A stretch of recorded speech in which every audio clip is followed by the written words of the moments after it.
Good morning, welcome to all. आज हम start करेंगे 12th class chapter number 1 solid state.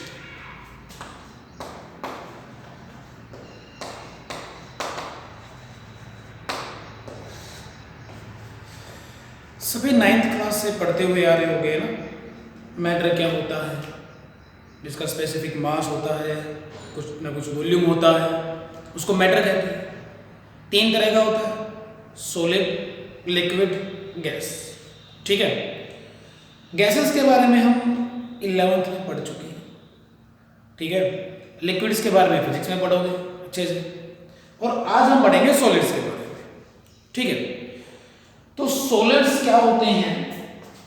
Solids होते हैं, कुछ कैरेक्टरिस्टिक्स देख लेते हैं सॉलिड्स की। कुछ कैरेक्टरिस्टिक्स सॉलिड्स भाई, जिनका मास फिक्स हो। क्लियर है? वॉल्यूम फिक्स हो। ठीक,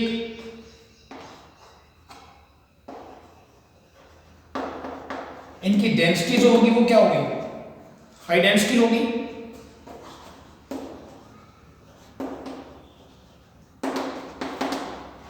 कॉम्प्रेसिबिलिटी बहुत कम होती है। Clear? Inter molecular force, inter molecular force भाई, कोई भी मैटर है वो पार्टिकल से मिलके बना हुआ है। ठीक है, तो उन पार्टिकल्स के बीच में जो फोर्स ऑफ अट्रैक्शन है उसकी बात की जा रही है। तो अगर हम कंपेयर करें इंटरमोलिकुलर फोर्स ऑफ अट्रैक्शन को सॉलिड, लिक्विड और गैस के केस में, तो सभी जानते हैं कि सॉलिड्स के अंदर इंटरमोलिकुलर फोर्स ज्यादा होती है एज कंपेयर टू लिक्विड्स, और लिक्विड्स के अंदर ज्यादा होती है एज कंपेयर टू गैसेस। तो इंटरमोलिकुलर फोर्स ऑफ अट्रैक्शन सबसे ज्यादा होती है सॉलिड्स में। ठीक है, तो इंटरमोलिकुलर फोर्स ऑफ अट्रैक्शन ज्यादा सॉलिड्स में। ठीक है, चलो, तो ये तो था बिल्कुल बेसिक्स वाला भाई, मास फिक्स है, वॉल्यूम फिक्स है, डेफिनेशन पढ़ते आए हैं। ठीक है, डेंसिटी हाई होती है, कंप्रेसिबिलिटी बिल्कुल लो होती है, intermolecular force of attraction solids में मैक्सिमम होता है। ठीक है, ज्यादा होता है तो लिक्विड के कंपैरिजन में बात करें, और लिक्विड में ज्यादा होता है अगर हम गैसेस के केस में बात करें। ठीक है, तो ये तो था बिल्कुल एक बेसिक जो आप पहले से जानते होंगे। तो अभी हम बात करेंगे सॉलिड स्टेट में टॉपिक नंबर 1, जो कि बहुत ही इंपॉर्टेंट होने वाला है। और सॉलिड्स को हम करेंगे यहाँ पे क्लासिफाई। 2 तरह के सॉलिड्स पढ़ेंगे, क्रिस्टलाइन और सेकंड वन है amorphous solids. Crystalline solids and amorphous solids. तो क्रिस्टलाइन सॉलिड्स और अमोर्फस सॉलिड्स के बारे में हमें पढ़ना है। ठीक है, तो देखो भाई, अगर हम बात करें सॉलिड्स के बारे में, तो सॉलिड्स के जो पार्टिकल होते हैं, ठीक है, वो अभी अभी हमने जाना है यहाँ पे कि वो उनके बीच में जो फोर्स ऑफ अट्रैक्शन होता है वो बहुत स्ट्रॉन्ग होता है। ठीक है, अगर फोर्स ऑफ अट्रैक्शन बहुत स्ट्रॉन्ग है, ठीक है, तो कॉम्पैक्टली अरेंज होंगे, टाइटली पैक्ड होंगे। यहाँ पे हम बोल सकते हैं कि सॉलिड्स के जो पार्टिकल होते हैं वो कॉम्पैक्टली अरेंज्ड, टाइटली पैक्ड होते हैं। ठीक है, तो क्रिस्टलाइन सॉलिड्स और अमोर्फस सॉलिड्स, सबसे अगर हम बात करें दोनों के अंदर डिफरेंस की बात कर लेते हैं, है ना। तो पहला पॉइंट अगर हम बात करें, क्रिस्टलाइन सॉलिड्स वो सॉलिड्स होते हैं जिनके अंदर जो पार्टिकल्स हैं वो 3D अरेंज तो होते ही होते हैं, 3D पैटर्न में, ठीक है, प्रेजेंट होते हैं, और वो लॉन्ग रेंज ऑर्डर होते हैं।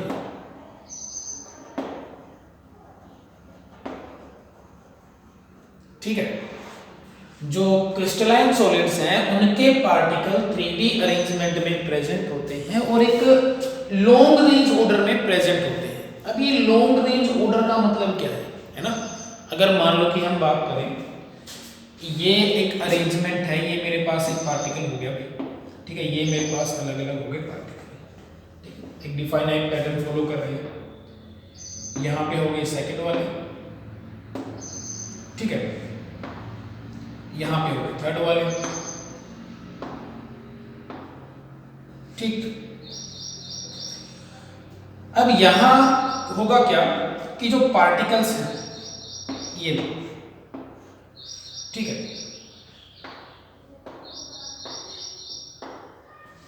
जो पार्टिकल्स प्रेजेंट हो रहे हैं यहाँ पे, ये लो,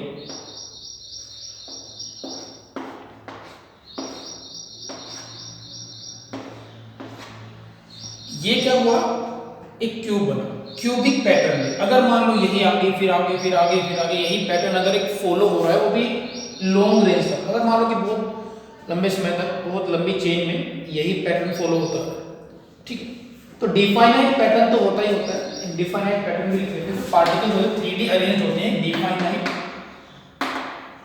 पैटर्न।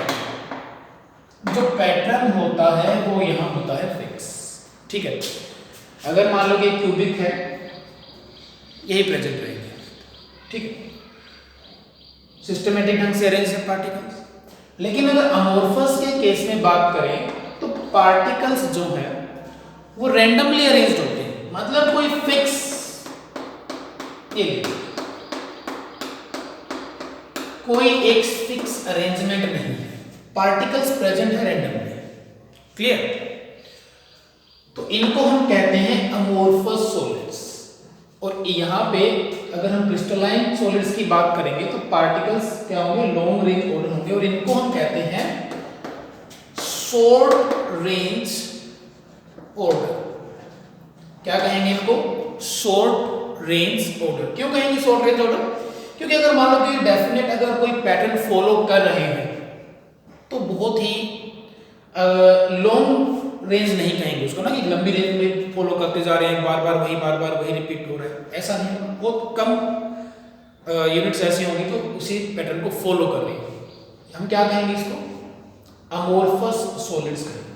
ये होते हैं शॉर्ट रेंज ऑर्डर, ठीक है। समझ में आ गया होगा आई थिंक फर्स्ट पॉइंट हमने सिर्फ यही देखा है कि क्रिस्टलाइन जो सॉलिड्स होते हैं वो लॉन्ग रेंज ऑर्डर होते हैं। कैसे होते हैं, लॉन्ग रेंज ऑर्डर। चलो अब क्रिस्टलाइन सॉलिड्स में मेल्टिंग पॉइंट की बात कर लेते हैं। मेल्टिंग पॉइंट,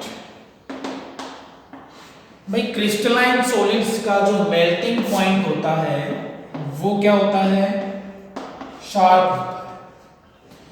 और अमोर्फस सॉलिड्स जो होते हैं उनका जो मेल्टिंग पॉइंट होता है वो शार्प नहीं होता, वाइड होता है, मतलब एक रेंज में होता है, मतलब एक रेंज होती है टेम्परेचर की, उस टेम्परेचर रेंज पे ये जो अमोर्फस सॉलिड्स होते हैं वो मेल्ट होते हैं, ठीक है, ये हमने देखा। अब ये शार्प का क्या मतलब है, वाइड रेंज का क्या मतलब है? भाई देखो, शार्प का मतलब हो गया एट पर्टिकुलर टेम्परेचर,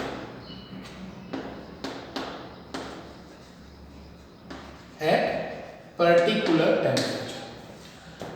अगर आपके पास क्रिस्टलाइन सॉलिड है, आपको उसको मेल्ट करना है, तो ये नहीं है, अगर सपोज करो मान लो कि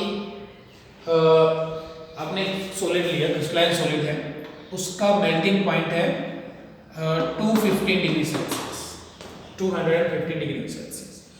तो इसी पर्टिकुलर टेम्परेचर पे ही आगे क्या होगा, मेल्ट, ठीक है, बिल्कुल शार्प पॉइंट, बिल्कुल इसी टेम्परेचर, उससे पहले नहीं होगा, ठीक है, 214 डिग्री सेल्सियस पे नहीं होगा, वो 215 डिग्री सेल्सियस पे क्या होगा, मेल्ट, ठीक है। इसको हम कहते हैं कि शार्प मेल्टिंग पॉइंट, क्लियर। लेकिन अगर हम बात करें अमोर्फस के केस में, तो अमोर्फस में क्या होता है, एक वाइड रेंज होती है, वेल नॉन एग्जाम्पल आपका हो जाएगा प्लास्टिक। भाई प्लास्टिक एक सॉलिड है, कैसा सॉलिड है? Amorphous solid. प्लास्टिक का अगर आप मेल्टिंग पॉइंट देखोगे तो प्लास्टिक का मेल्टिंग पॉइंट क्या होता है? एक रेंज फॉलो करता है। पहले प्लास्टिक क्या होगा, अगर आप उसको गर्म करोगे, हीट दोगे, पहले वो नरम होगा, ठीक है, फिर थोड़ा सा पोर्शन होगा, वो क्या होगा, वो नरम हो जाएगा, फिर वो मेल्ट हो जाएगा, फिर उसके बाद थोड़ा सा, मतलब एक वाइड रेंज हो गई यहाँ पे ना, एक पर्टिकुलर फिक्स टेम्परेचर नहीं है कि भाई एक पर्टिकुलर टेम्परेचर पे ये प्लास्टिक है ये मेल्ट हो रहा है, ठीक है। तो अगर मेल्टिंग पॉइंट की बात करेंगे तो मेल्टिंग पॉइंट शार्प किसके केस में होगा? जो क्रिस्टलाइन सॉलिड्स होंगे उनके केस में शार्प मेल्टिंग पॉइंट होगा, जबकि अमोर्फस सॉलिड्स के केस में मेल्टिंग पॉइंट क्या होगा? वाइड होगा। क्लियर है? आई होप समझ में आ गया होगा कि मेल्टिंग पॉइंट शार्प जो है उसका क्या मतलब है और वाइड रेंज होने का क्या मतलब है। थर्ड डिफरेंस बहुत ही इंपॉर्टेंट, आइसोट्रोपिक इन नेचर। कौन आइसोट्रोपिक इन नेचर होता है और कौन अनआइसोट्रोपिक इन नेचर होता है? तो यहां पे जो क्रिस्टलाइन सॉलिड्स हैं वो होते हैं अनआइसोट्रोपिक इन नेचर और यहां ये होते हैं आइसोट्रोपिक इन नेचर। इसको समझना बहुत जरूरी है, ठीक है, एग्जाम में क्वेश्चन पूछ लिया जाता है यहां से। देखो आइसोट्रोपिक और अनआइसोट्रोपिक, ठीक है। सबसे पहले कंफ्यूजन ये रहता है कि भाई अमोर्फस वाले आइसोट्रोपिक हैं कि अनआइसोट्रोपिक है ना। ए से ए रिलेट मत कर देना, गलत हो जाएगा, है ना, हो सकता है ना, ठीक है। या फिर ये मत बोल देना कि भाई क्रिस्टलाइन है, क्रिस्टलाइन में तो डिफाइनाइट पैटर्न होता है ना, तो हो सकता है कि भाई आइसो वाले को ऐसे रिलेट कर लो, है ना, हो जाएगा, तो ये गलत हो जाएगा, ऐसे नहीं है। देखो ये जो अनआइसोट्रोपी है फिर जो आइसोट्रोपी है, इसका सीधा सीधा मतलब ये होता है कि आपके पास कुछ जो प्रॉपर्टीज है, ठीक है, जो आप उन प्रॉपर्टीज को स्टडी करते हो जो अरेंजमेंट पे डिपेंड करती है, रिफ्रैक्टिव इंडेक्स पे, ठीक है। तो वहां ये आप पढ़ोगे फिजिक्स में डिटेल में। तो जो रिफ्रैक्टिव इंडेक्स है, अगर मान लो हमने उसी की बात कर ली, एक सॉलिड है, एक क्रिस्टलाइन सॉलिड है, एक अमोर्फस सॉलिड है। तो क्रिस्टलाइन सॉलिड के बारे में हमने पढ़ा था कि वो एक डिफाइनाइट पैटर्न में प्रेजेंट होते हैं। मान लो हमने लिया कि ये ए टाइप है और ये बी है, ए बी, ए बी, ये इस तरह से प्रेजेंट है। फिर B, A B, A B, A B, A B, A B, ठीक है। तो जब हम यहां से इस डायरेक्शन से देखेंगे, ठीक है, डायरेक्शन चेंज करने पे जो ये प्रॉपर्टी है वो चेंज हो जाती है। ए बी अरेंजमेंट हमें यहां पे मिल रही है, ए बी अरेंजमेंट जब हमने इस डायरेक्शन में देखा क्रिस्टलाइन में, लेकिन जब हमने डायरेक्शन को चेंज किया तो बी बी बी आ, ठीक है, बी बी बी, यहां पे हमने देखा इस डायरेक्शन में ए टाइप के पार्टिकल्स आ रहे हैं। तो मतलब देखो यहाँ पे क्या हो रहा है कि ए टाइप के पार्टिकल्स आ रहे हैं, यहाँ पे बी टाइप के पार्टिकल्स आ रहे हैं इस डायरेक्शन में, उस डायरेक्शन में ए, यहाँ ए बी पैटर्न फॉलो हो रहा है, ठीक है। तो क्या कह सकते हैं कि भाई ये अनआइसोट्रोपिक इन नेचर हो गया। यहाँ पे जो पार्टिकल्स हैं वो ए बी पैटर्न फॉलो कर रहे हैं, यहाँ पे अलग पैटर्न फॉलो हो रहा है, यहाँ पे अलग पैटर्न फॉलो हो रहा है, तो हम क्या कहेंगे कि ये अनआइसोट्रोपिक इन नेचर है, ठीक है। एक चीज हो, अगर मान लो यहां पे मैं कहूं कि A B A B A B A B A B A B, अब यहां मैंने देखा इस डायरेक्शन में तो ए बी पैटर्न फॉलो हो रहा है। यहां से मैंने देखा बी ए बी, ठीक है, यहां से देखा तो मैंने ए बी ए, ठीक है, यहां से ए बी ए तो पैटर्न फॉलो हो रहा है, ठीक है। तो कहने का मतलब क्या हुआ यहाँ पे कि एक डिफाइनाइट पैटर्न हर एक डायरेक्शन में वही पैटर्न फॉलो नहीं होगा। और यहाँ पे क्या होता है कि ये शॉर्ट रेंज ऑर्डर तो होते ही है, शॉर्ट रेंज ऑर्डर होने में क्या होता है यहाँ पे जो आइसोट्रोपिक इन नेचर होते हैं ये, है ना। तो आप किसी भी डायरेक्शन में किसी भी एंगल से किसी भी डायरेक्शन से हम देखेंगे तो जो प्रॉपर्टी है वो चेंज नहीं होगी, ठीक है, प्रॉपर्टी चेंज नहीं होगी, ठीक है।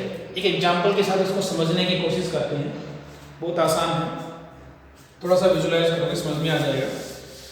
एक बात देखो भाई, आपके पास एक गार्डन है, ठीक है, एक गार्डन है आपके पास, ये लो एक गार्डन, क्लियर, एक कॉर्नर, दो कॉर्नर, तीन कॉर्नर और चार corner, clear. Same to same यहां 1 2 3 4। यहां पे आपने लगाए येलो रोज, यहां पे आपने लगाए व्हाइट रोज, ओनली व्हाइट, यहां पे आपने लगाए रेड रोज, ठीक है, और यहां पे आपने लगाए पिंक रोज। और यहां पे आपने कुछ ऐसा नहीं किया, चार कॉर्नर जरूर है लेकिन यहां पे रेड भी है, यहां पे पिंक भी है, यहां पे व्हाइट भी है और यहां पे येलो भी है। सेम टू सेम यहां, सेम टू सेम यहां, सेम टू सेम। मतलब यही देखा हमने कि क्रिस्टलाइन में जो पार्टिकल्स होते हैं वो एक वेल डिफाइंड पैटर्न में सिस्टमैटिकली अरेंज्ड होते हैं। यहां पे भी कुछ ऐसा ही है, येलो व्हाइट रेड पिंक। यहां पे हमने पढ़ा कि कोई फिक्स पैटर्न नहीं है, रैंडमली प्रेजेंट होते हैं, ये रैंडमली प्रेजेंट है यहां पे। अब एक बात देखो, छोटी सी बात बताना, यहाँ पे आप खड़े हो एज एन ऑब्जर्वर, तो एज एन ऑब्जर्वर आप यहाँ से देखोगे, आपने इस डायरेक्शन में देखा तो आपको सिर्फ और सिर्फ येलो रोज दिखाई देंगे, ठीक है। डायरेक्शन आपकी इस तरफ है, इस तरफ आप देख रहे हो तो आपको सिर्फ और सिर्फ येलो रोज दिखाई दे रहे हैं। डायरेक्शन चेंज किया आपने, जैसे आपने डायरेक्शन चेंज की आपको व्हाइट फ्लावर दिखाई, तो क्या अब आपको येलो फ्लावर दिखाई दे रहे हैं? नहीं दे रहे। फिर से डायरेक्शन चेंज की, रेड फ्लावर दिखाई दे रहे हैं, फिर से डायरेक्शन चेंज की, पिंक फ्लावर दिखाई दे रहे हैं। तो ऐसा क्या हुआ? यहाँ पे देखो सिस्टमैटिकली अरेंज होने के साथ साथ डायरेक्शन चेंज कर रहे हैं ना, तो जो पार्टिकल्स हैं पहले येलो दिखाई दे रहे थे, व्हाइट दिखाई देने लगे। मतलब क्या हुआ कि जो फ्लावर्स हैं उनका कलर हमें वही दिखाई नहीं दे रहा है, चेंज हो गया। तो सेम टू सेम यहाँ पे है कि जब हम अलग अलग डायरेक्शन से उसको स्टडी करेंगे तो वहाँ पे क्या होगा कि एनाइसोट्रोपी होगी, अलग अलग प्रॉपर्टीज वहाँ पे आएंगी। लेकिन यहाँ ऐसा नहीं है, आप यहाँ तो खड़े हो एज एन ऑब्जर्वर, यहाँ आपने देखा तो क्या देखोगे? वही सभी तरह के फ्लावर्स मिलेंगे आपको, वही चारों वैरायटी मिलेंगी इस कॉर्नर में भी, वही चारों वैरायटी मिलेंगी इस कॉर्नर में भी, वही चारों वैरायटी मिलेंगी यहाँ भी और वही चारों मिलेंगी यहाँ भी। तो क्या इसके अंदर हम ये कह सकते हैं चाहे हम किसी भी एंगल में किसी भी डायरेक्शन में देखें हमें वही दिखाई दे रहे हैं? बोल सकते हैं, बिल्कुल बोल सकते हैं। यहाँ भी बोल सकते हैं ऐसा? नहीं बोल सकते। तो ये हो जाएगा अनआइसोट्रोपिक इन नेचर और ये हो जाएगा आपका आइसोट्रोपिक इन नेचर। ये था इन दोनों में डिफरेंस। आई होप समझ में आ गया, ठीक है। तो अभी तक हम 2-3 पॉइंट पढ़ चुके हैं। सबसे पहले हमने पढ़ा कि क्रिस्टलाइन सॉलिड्स में क्या होता है, पार्टिकल्स एक डिफाइनेट पैटर्न में प्रेजेंट होते हैं, लॉन्ग रेंज ऑर्डर होता है, लेकिन अमोर्फस में वो शॉर्ट रेंज ऑर्डर होता है। हमने पढ़ा कि क्रिस्टलाइन जो सॉलिड्स होते हैं वो क्या होते हैं, एनआइसोट्रोपी शो करते हैं, जबकि अमोर्फस आइसोट्रोपी शो करते हैं, ठीक है। चलो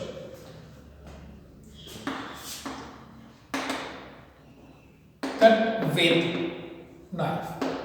भाई जब नाइफ से कट करेंगे तो जो क्रिस्टलाइन सॉलिड्स है वो कैसा कट देंगे? एक प्लेन कट देंगे। कैसा कट देंगे? बिल्कुल स्मूथ, बिल्कुल प्लेन, क्योंकि पार्टिकल्स क्या है, डिफाइनेट पैटर्न में अरेंज्ड, ठीक है। पनीर आप एग्जांपल ले सकते हो, पनीर को कट करते हो कितना प्लेन कट आपको मिलता है। अमोर्फस में ऐसा नहीं होता। अमोर्फस में क्या होगा कि नाइफ से जो कट करोगे प्लेन कट नहीं आएगा, रफ कट आएगा।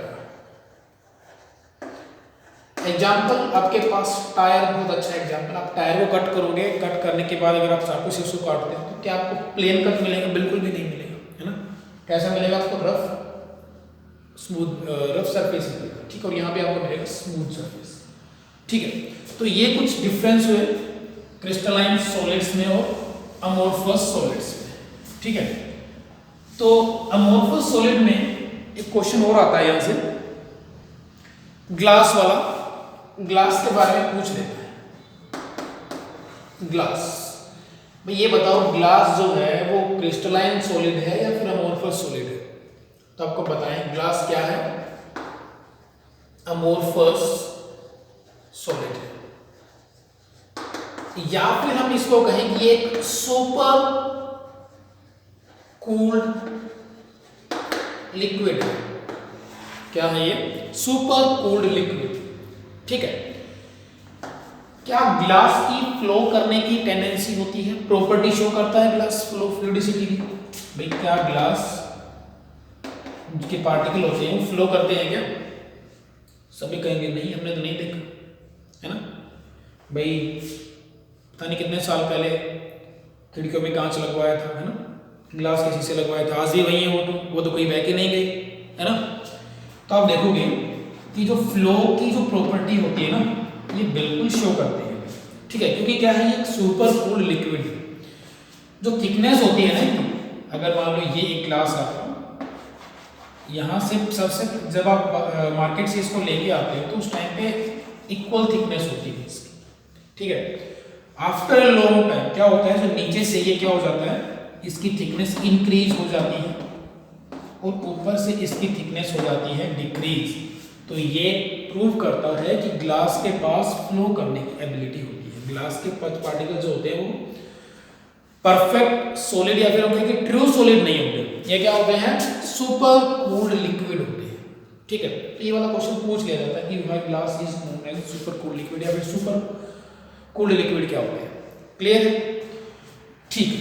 तो अभी तक हम पढ़ चुके हैं कि क्रिस्टलाइन सॉलिड्स क्या होते हैं और अमोर्फस सॉलिड्स क्या होते हैं। ठीक है भाई, किसी को कोई डाउट आई थिंक नहीं होना चाहिए। ठीक है, नेक्स्ट टॉपिक स्टार्ट करते हैं। नेक्स्ट टॉपिक रहेगा हमारा, एक second, classification of crystalline solids. ठीक है, classification of crystalline solids.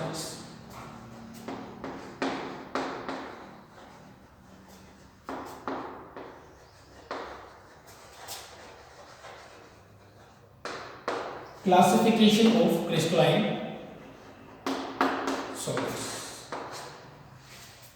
Crystalline solids की क्लासिफिकेशन। भाई क्रिस्टलाइन सॉलिड्स की जो क्लासिफिकेशन है वो होती है भाई आयनिक सॉलिड्स, मॉलिक्यूलर सॉलिड्स,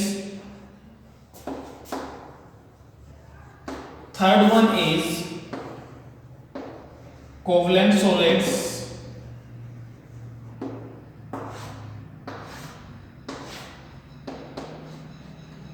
और फोर्थ कौन सा होता है भाई, मेटेलिक सॉलिड्स।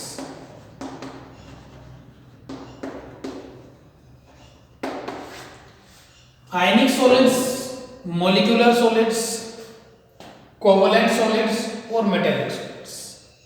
ठीक है, इनके बारे में थोड़ा थोड़ा जानते हैं कि क्या होते हैं, फिर उसके बाद आज यहीं तक करेंगे। थोड़ा थोड़ा इनके बारे में जान लेते हैं कि भाई क्या इनके कॉन्स्टिट्यूएंट पार्टिकल्स होते हैं, किस तरह की फोर्स ऑफ अट्रैक्शन होती है। ठीक है, मेल्टिंग पॉइंट किसका ज़्यादा होता है। ठीक है, इलेक्ट्रिसिटी की अगर फ्लो की बात करेंगे, कौन सबसे ज़्यादा इलेक्ट्रिसिटी फ्लो कराता है। ठीक है, तो ये छोटे छोटे पॉइंट हैं, दो चार, ये हम एक बार डिस्कस कर लेंगे इनको, फिर उसके बाद इसको समाप्त करेंगे। आयोनिक सॉलिड्स, भाई नाम सजेस्ट कर रहा है कि भाई सीधी सी बात है कि आयनिक सॉलिड्स के अंदर जो कंस्टिट्यूएंट पार्टिकल्स होंगे, कंस्टिट्यूएंट जो पार्टिकल्स होंगे वो आयंस होंगे, आयंस ही होंगे ना, कटायंस और अनायंस। ठीक है भाई, भाई जो हम आयनिक सॉलिड्स की बात करेंगे तो आयनिक सॉलिड्स में जो कॉन्स्टिट्यूएंट पार्टिकल्स होंगे, भाई जो आयनिक सॉलिड है वो किनसे मिलके बने होंगे, सीधी सी बात है वो आयन से मिलके बने होंगे। जैसे आयनिक सॉलिड्स तो आयन से मिलके बने होंगे, कटायन होता है एक अनायन होता है, सभी जानते हो। ठीक है, सभी को आता है इतना। और अगर आप ये भी आपको पता होगा, ठीक है, जिसको नहीं पता है वो एक बात देख लें कि यहाँ पे जो फोर्स ऑफ अट्रैक्शन होती है वो कौन सी होती है, हम पहले पढ़ चुके हैं। हर एक चीज़ अभी तक जितना भी पढ़ा है क्रिस्टलाइन अमोर्फोस को छोड़ के, पीछे वाला बेसिक था, ये जो पढ़ेंगे इनमें से मोस्ट ऑफ द चीज़ें हैं जो हम पढ़ चुके हैं। ठीक है। इलेक्ट्रोस्टैटिक फोर्स ऑफ अट्रैक्शन होता है। क्या होता है भाई? Electrostatic force of attraction.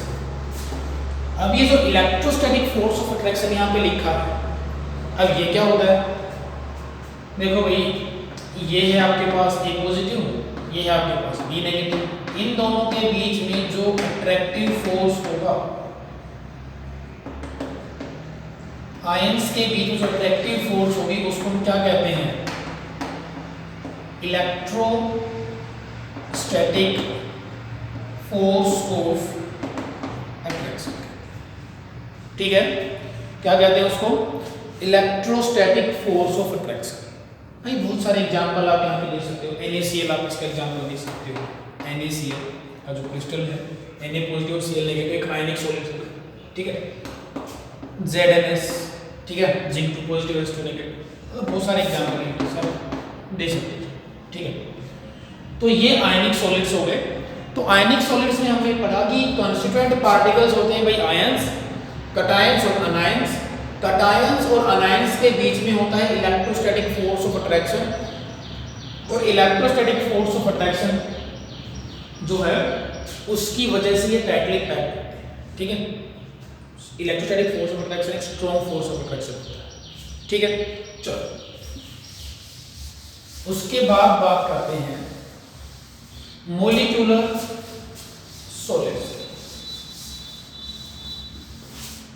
ठीक है, मोलिक्यूलर सॉलिड्स भाई जिसके अंदर कॉन्स्टिट्यूएंट पार्टिकल्स क्या होंगे? मॉलिक्यूल्स होंगे। ठीक है, तो जो मोलिक्यूलर सॉलिड्स होंगे पोलर होंगे और नॉन पोलर मॉलिक्यूल्स।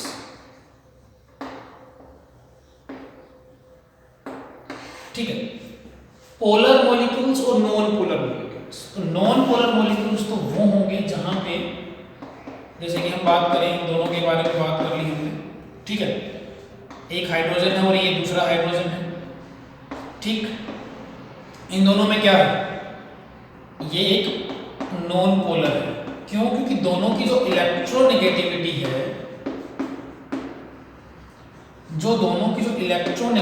है, वो क्या है? इक्वल है। ठीक है, तो जो इलेक्ट्रोनेगेटिविटी आप सभी को पता होगा, एक टेंडेंसी होती है tendency to attract shared pair of electrons towards itself. जिसकी इलेक्ट्रोनेगेटिविटी ज्यादा होती है वो शेयर्ड इलेक्ट्रॉन्स को अपनी तरफ खींचता है, जिससे पोलैरिटी जनरेट हो जाती है ना, जिससे पोल्स बनने स्टार्ट होते हैं, slightly positive charge, slightly negative charge है ना, तो पोलर बनना स्टार्ट हो जाता है मॉलिक्यूल। तो ये टेंडेंसी होती है to attract the shared pair of electrons towards itself is called electronegativity. तो जो इलेक्ट्रोनेगेटिविटी है ये भी आप 11th में पढ़ चुके हैं इसको। ठीक है, 10th में भी आपने पढ़ा था, 9th में भी आपने पढ़ा इसको। ठीक है, तो ये बहुत इंपॉर्टेंट है, आपको पता होनी चाहिए। पोलर मॉलिक्यूल्स वो हो जाएंगे भाई जिनके अंदर इलेक्ट्रोनेगेटिविटी का डिफरेंस होगा। वेल नोन एग्जांपल यहाँ पे हम ले लेते हैं कि यहाँ पे क्या होगा कि फ्लोरीन की इलेक्ट्रोनेगेटिविटी से ज़्यादा होती है, शेयर्ड इलेक्ट्रॉन्स को अपनी तरफ खींचेगा, स्लाइटली नेगेटिव स्लाइटली पॉजिटिव, जिससे क्या हो जाएगा? एक डाइपोल जनरेट हो जाएगा, पोलर मॉलिक्यूल बन जाएगा। ठीक है, तो ये होते हैं मॉलिक्यूलर सॉलिड्स। ठीक है, एक होते हैं हाइड्रोजन बॉन्डेड मॉलिक्यूलर सॉलिड्स। उनके अंदर भी कुछ ऐसा ही होता है कि जो हाइड्रोजन बॉन्डेड होते हैं molecular solids, hydrogen bonded molecular solids, इनके अंदर भी इलेक्ट्रोनेगेटिविटी का मेन रोल। ठीक है, इलेक्ट्रोनेगेटिविटी का मेन रोल होता है, क्योंकि जो हाइड्रोजन बॉन्डिंग होती है वो होती है क्या है कि जब एक हाइड्रोजन किसी हाईली इलेक्ट्रोनेगेटिव एलिमेंट के कॉन्टैक्ट में आता है तो वहाँ पे एक इंटरेक्शन होती है, इसको हम हाइड्रोजन बॉन्डिंग कहते हैं। ये दो तरह के होते हैं, इंटरमोलिकुलर इंट्रामोलिकुलर। ठीक है, इस आराम पढ़ चुके हैं। ठीक है, अभी हम सिर्फ इसका बेसिक पढ़ रहे हैं, अभी यहाँ इतना डिटेल में जाने की जरूरत नहीं है। चलो, कोवलेंट सॉलिड्स, अब बात करेंगे कोवलेंट सॉलिड्स की। तो कोवलेंट सॉलिड्स में क्या होगा भाई, कोवलेंट सॉलिड्स वो होंगे जो हमारे पास जो एटम्स हैं, एलिमेंट्स हैं, उनके बीच में जो बॉन्ड होगा वो कोवलेंट बॉन्ड होगा भाई, कोवलेंट बॉन्ड होगा ना।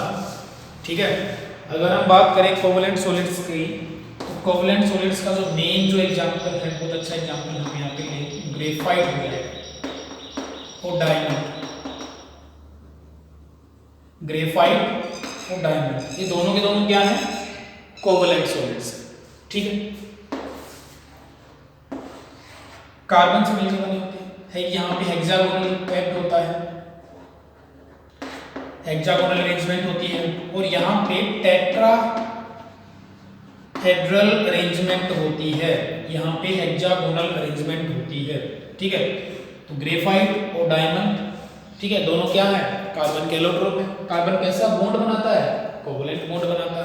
ठीक है, तो ये क्या हो जाएंगे, कोवलेंट नेटवर्क हो जाएंगे। ठीक है, चलो, मेटेलिक सॉलिड्स। मेटेलिक सॉलिड्स में क्या होता है कि कंस्टिट्यूएंट जो पार्टिकल्स होते हैं वो मेटल्स होते हैं। ठीक है, मेटेलिक जो सॉलिड्स होते हैं इनके अंदर जो कॉन्स्टिट्यूएंट पार्टिकल्स होते हैं वो क्या होते हैं, मेटल्स होते हैं। क्या होते हैं भाई, मेटल्स। बात कर लेते हैं, ये एक मेटल है। ठीक है, ये क्या हुआ, 2 इलेक्ट्रॉन इसने लूज कर दिए। ठीक है, ऑक्सीडेशन हो गया। ठीक है, मतलब इसने 2 इलेक्ट्रॉन लूज कर दिए।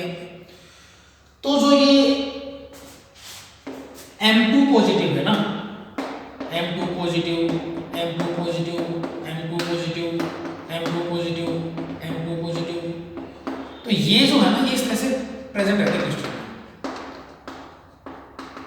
ठीक है, तो यहाँ पे अब कहोगे कि सर ये अगर M2 पॉजिटिव, ये भी 2 पॉजिटिव, ये भी 2 पॉजिटिव ना, सारे के सारे देखो पॉजिटिव चार्ज है ना, तो जो ये 2 इलेक्ट्रॉन थे ये क्या होंगे, ये इनके बीच में फ्री स्पेस है ना, यहाँ पे घूमते रहते हैं इलेक्ट्रॉन्स। ठीक है, जिसकी वजह से इनके बीच में जो फोर्स ऑफ अट्रैक्शन है वो मेंटेन रहता है। ठीक है, तो ये हो जाएंगे आपके मेटेलिक सॉलिड्स। ठीक, तो इनको हम क्या बोलते हैं, कैविटेल्स। ठीक है, क्या बोलते हैं, जब एक मेटल इलेक्ट्रॉन्स लूज कर देती है उसके बाद यहाँ पे जो बनेगा M2 पॉजिटिव बनेगा, N पॉजिटिव बनेगा, जो इसको बोलेंगे कैविटेल्स। इनके बीच में और इलेक्ट्रॉन्स के बीच में क्या होता है, फोर्स ऑफ अट्रैक्शन जब ये बनते हैं। ठीक है, तो आज के लिए इतना ही। ठीक है, आज के लिए इतना ही, और कल हम स्टार्ट करेंगे इससे आगे यूनिट सेल क्या होती है। ठीक है, क्रिस्टल लैटिस क्या होती है। ठीक है, face centre, body centre, cubic. ठीक है, कुछ इस तरह का पढ़ेंगे जो आप पहली बार पढ़ोगे, अभी तक आपने कुछ नहीं पढ़ा है, वो बहुत इंपॉर्टेंट टॉपिक भी होने वाला है आपका। तो अभी तक आपने जो कुछ पढ़ा है उसको एक बार फटाफट देख लेते हैं कि हमने अभी तक क्या क्या पढ़ा है, फिर उसके बाद लेक्चर को समाप्त करने की कोशिश करें। ठीक है, चलो देखो, सबसे पहले हमने पढ़ा ये सॉलिड्स की कैरेक्टरिस्टिक्स के बारे में, जो ठीक है कि भाई सॉलिड्स के पास फिक्स मास होता है, फिक्स वॉल्यूम होता है। ठीक है, कंप्रेसिबिलिटी ना के बराबर होती है, रिजिड होते हैं। ठीक है, ये सारी चीजें हमने पढ़ी। फिर उसके बाद हमने पढ़ा कि भाई सॉलिड जो है वो क्रिस्टलाइन और अमोर्फस, इसको हमने 2 पार्ट्स में डिवाइड किया। क्रिस्टलाइन क्या होता है, जिसके अंदर कॉम्पैक्टली अरेंज तो थे ही थे पार्टिकल्स, लेकिन एक डिफाइनेड पैटर्न में प्रेजेंट थे, जो कि लॉन्ग रेंज ऑर्डर शो कर रहे थे ना, यहाँ पे शॉर्ट रेंज ऑर्डर था। ठीक है, सबसे इंपॉर्टेंट पॉइंट यहाँ पे ये था कि ये एनआइसोट्रोपिक नेचर होते हैं और ये आइसोट्रोपी शो करते हैं। ठीक है, ये आइसोट्रोपी शो करेंगे, मतलब हर डायरेक्शन में प्रॉपर्टीज वही होंगी। ठीक है, प्रॉपर्टी चेंज नहीं होगी। ठीक है, उसके बाद हमने देखा था कि भाई चाकू से काटने पे ये बिल्कुल प्लेन कट देंगे और ये प्लेन कट नहीं देंगे। इसका एग्जांपल हमने पनीर लिया था, इसका एग्जांपल हमने क्या लिया था, जो ये अमोर्फस है इसका एग्जांपल टायर, ठीक है, ये हमने पढ़ा। फिर उसके बाद हमने पढ़ा सॉलिड्स की क्लासिफिकेशन, आयनिक सॉलिड्स, ठीक है, हमने पढ़ा यहाँ पे आयनिक सॉलिड्स। फिर उसके बाद क्या पढ़ा, मॉलिक्यूलर। फिर उसके बाद क्या पढ़ा, कोवलेंट। फिर उसके बाद क्या पढ़ा, मेटेलिक। ये 4 पढ़े हमने भाई। इसके अंदर कांस्टेंट पार्टिकल्स आयंस होते हैं, ये 2 तरह का होता है मॉलिक्यूलर वाला, पोलर और नॉन पोलर, ये हमने पढ़ा।